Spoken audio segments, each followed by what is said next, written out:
everyone!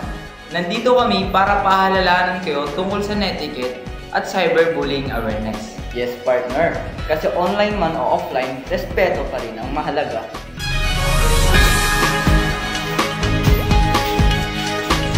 Ang netiquette ay ibig sabihin ng internet etiquette o tamang ugali sa online world.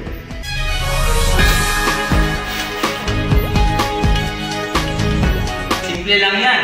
Think before you click. Kung magko-comment ka, tanungin mo muna sarili mo, makakatulong ba ito o makakasakit ba ito?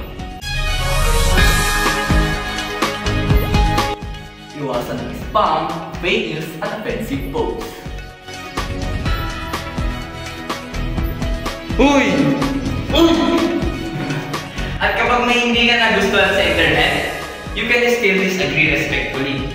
Hindi mo kailangan ng mga toxic comments.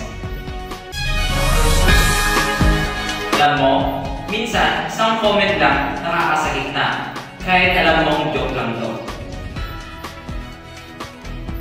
Exactly. Cyberbullying includes mean comments, pang-asar online, pag-share ng screenshot para ipaliya ang iba, Or spreading humor sa group chat or social media.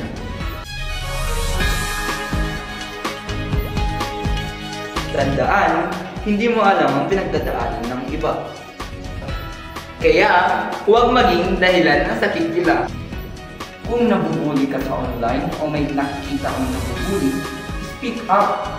I-report mo o i-block mo ang mga nabubuli. At makipag-usap sa friends, family, or teacher. Hindi ka nag-iisa. May tutulong sa'yo.